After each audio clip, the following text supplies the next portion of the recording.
Hi there, welcome back to Haunting Vales. Tonight's mystery begins with a drawing no one should have ever seen. It was made by a quiet little girl at the edge of St. Mary Mead. Crude lines, shaky hands, and a picture that showed a man lying on the ground, lifeless. At first, the adults laughed it off as childish imagination, until the very next morning, a body was found in exactly the same position the girl had drawn. Same place, same posture, same dreadful stillness. The village was shaken. The police were baffled, and Miss Marple felt a chill she could not explain. Because children may draw stories, but they do not draw murders before they happen, unless someone showed them the truth. Before we uncover how that drawing came to life, don't forget to subscribe for more chilling Miss Marple mysteries. Chapter 1. The First Drawing. The girl began drawing 3 days before the body was found. No one thought anything of it at first. In the quiet village of St. Elms Row, children drew every day. They scratched shapes in the dirt, filled notebooks with crooked houses, and sketched trees with round tops and thick trunks. But Clara Mayhew's drawings were not like the others. There was nothing playful in them. Her lines were steady. Her figures were deliberate. And always, the same image appeared again and again. A man lying in the grass, one arm twisted beneath his body, a dark stain spreading from his head. Clara was 9 years old. The first person to notice was her schoolteacher, Miss Holloway. She had paused beside Clara's desk while collecting notebooks and could not immediately move on. The picture before her was not clumsy or careless. It was wrong in a deeper way. The position of the body was too exact. The scene was quiet, empty, still. Miss Holloway felt a strange chill settle in her chest. "Clara," she said gently, "what is this drawing meant to be?" Clara did not look up. Her hands rested flat on the desk. "It's what I saw." A ripple of unease moved through the classroom. The children grew quiet without knowing why. Miss Holloway forced a smile and told Clara to put the drawing away. Later, in the staff room, she showed it to the headmaster. He frowned, uneasy, and said that children imagined dark things from time to time. They agreed not to disturb the parents. By evening, St. Elms Row had forgotten the drawing, but Clara had not. The next day, she drew the man again. This time the grass was taller. The sky was darker. A fence stood behind the body where none had been before. Near the man's hand lay a dark shape, heavy and uneven. Her mother discovered the drawing that evening and burned it in the kitchen fire. "Stop this at once," she said. Her voice strained as she held the paper over the flame. "You will frighten your little brother." Clara watched the fire consume the picture without emotion. "It already happened," she said. That night, the wind rose over St. Elms Row. Branches scraped against windows. Dogs barked for no clear reason. Just before dawn, the old metal bell at Birch Hollow rang once and fell silent. By mid-morning, a man was found there. He lay in the grass near the broken fence, one arm twisted beneath his body, a dark stain spreading from his head. The body was discovered by Mr. Timothy Crane, who had taken a shorter path on his morning walk. He returned to the village shaken and pale. Within the hour, the police arrived. The name of the dead man passed from mouth to mouth in quiet disbelief. Arthur Bell, owner of the abandoned quarry, recently returned after 10 years away, and quietly, without drawing attention, Miss Jane Marple took her seat beside the window at the Bluefinch Tea Room and listened.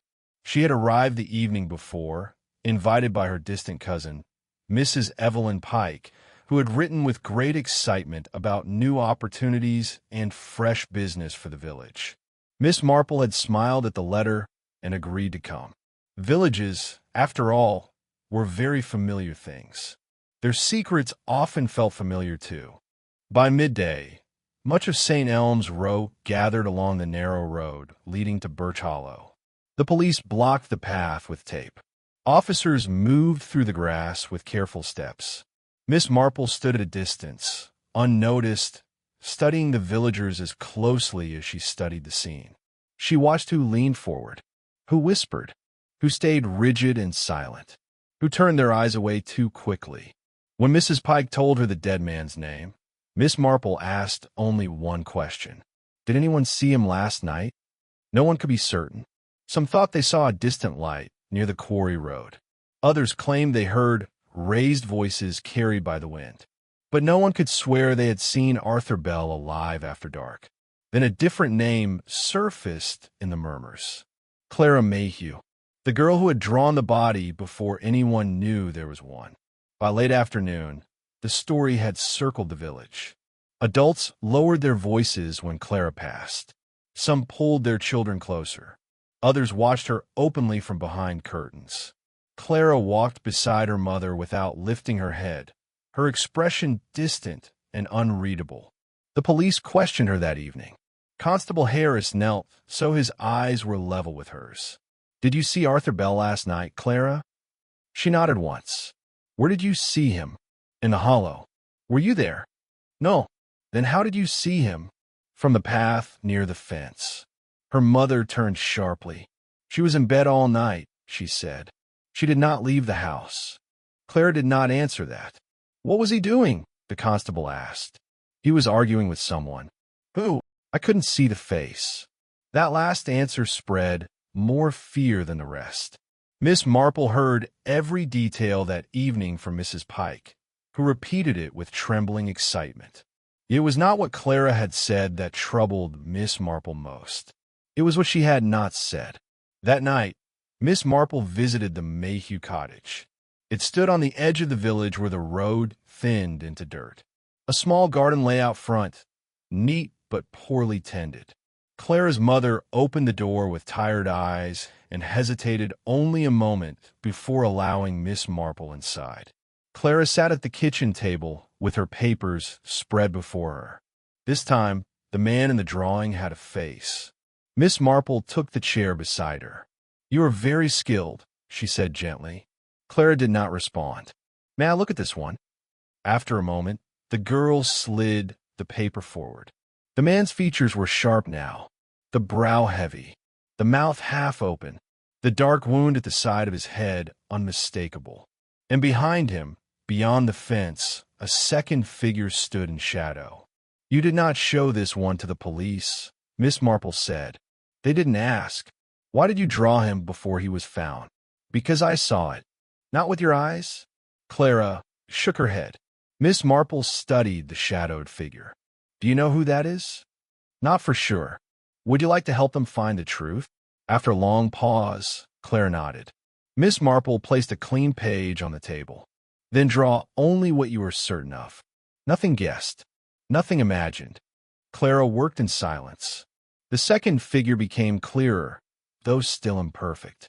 A man with wide shoulders. One leg held stiff. An arm lifted as if holding something heavy. But the object remained unfinished. Miss Marple left soon after with grave thoughts pressing against her mind. That night, the wind returned to the village. Somewhere a dog howled without rest.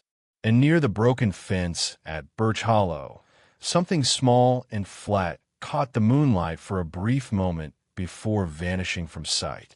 By morning, it would be gone, and someone in St. Elms Row would realize that a child's drawing was moving far too close to the truth.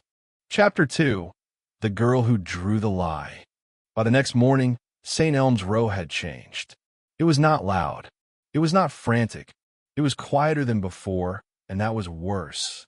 Doors did not stay open as long. Conversations stopped when footsteps passed. Windows were watched from behind curtains. People smiled too quickly and turned away too fast. A murder had settled into the village, and it did not intend to leave quietly. Miss Marple noticed everything. She took her morning tea at the small dining table near the front window of Mrs. Pike's home and observed the slow, careful movement of the street outside. Neighbors crossed the road to avoid one another. A shopkeeper locked his door the moment a customer left. Fear had slipped into the ordinary hours of the day. The police had already begun their work in earnest. Arthur Bell had returned to St. Elms Row 3 weeks earlier after a decade away. In that short time, he had quarreled with almost everyone. He had argued over landlines, over water rights, over money long forgotten.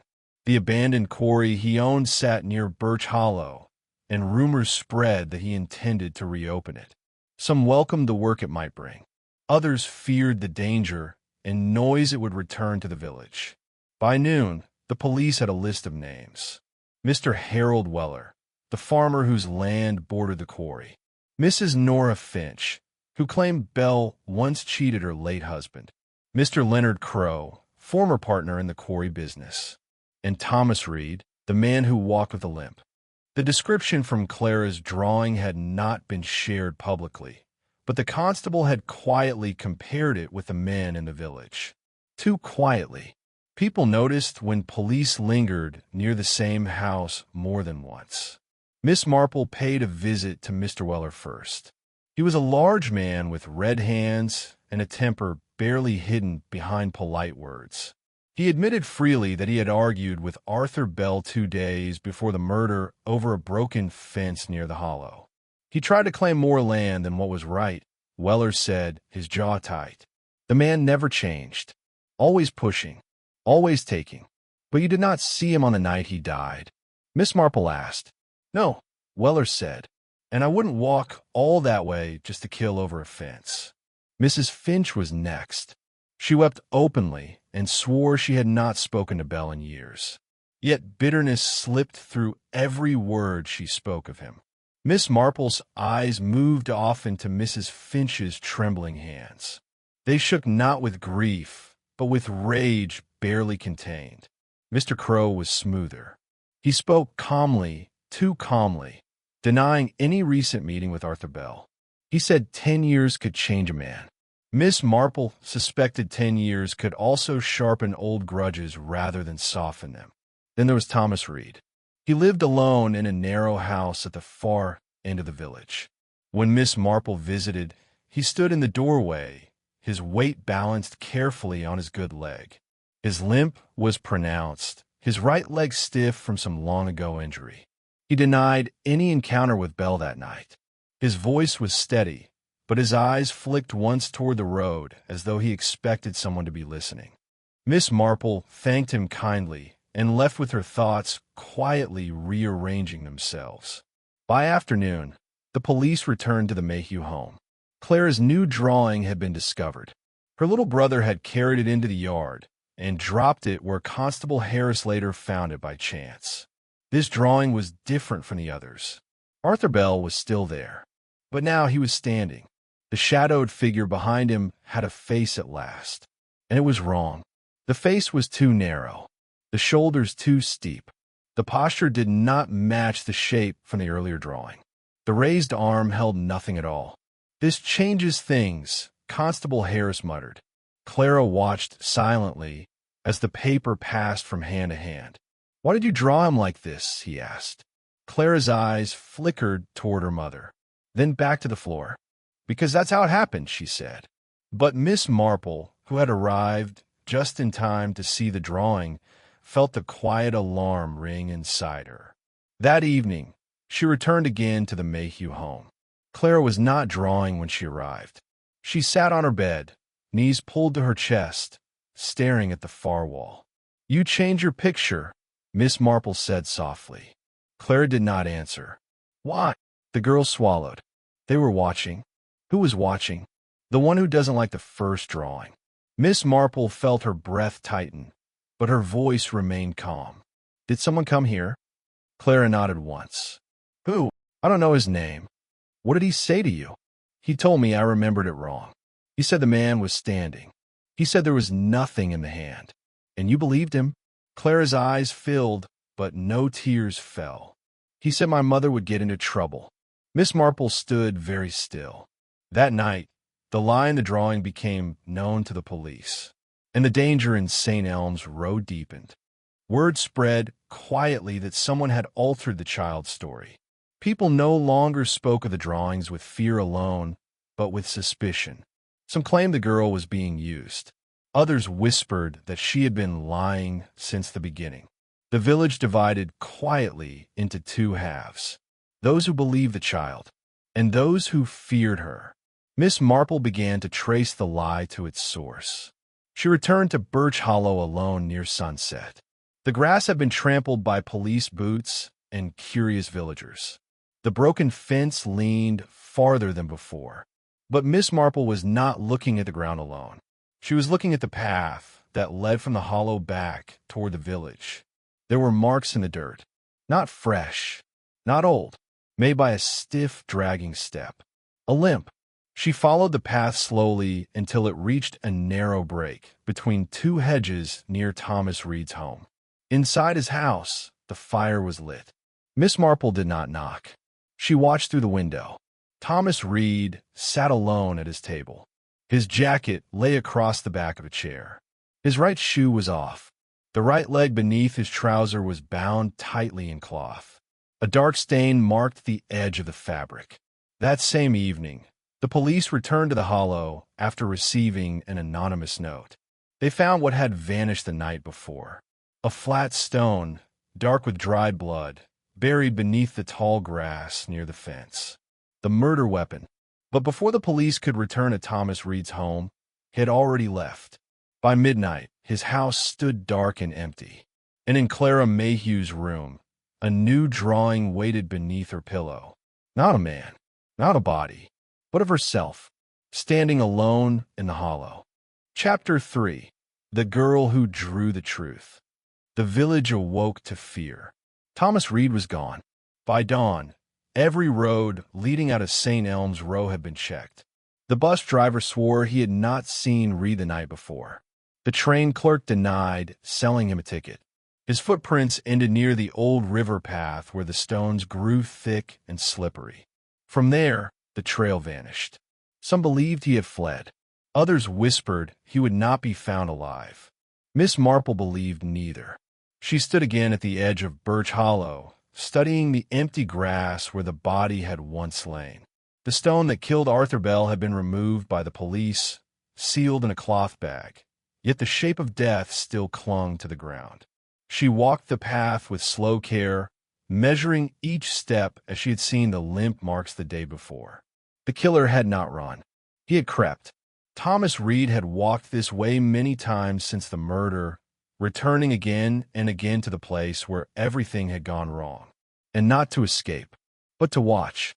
That was when Miss Marple knew he was still nearby. The police searched in circles.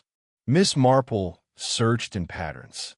She paid visits again to those who had once quarreled with Arthur Bell, not to accuse, but to observe the quiet changes the murder had stirred within them.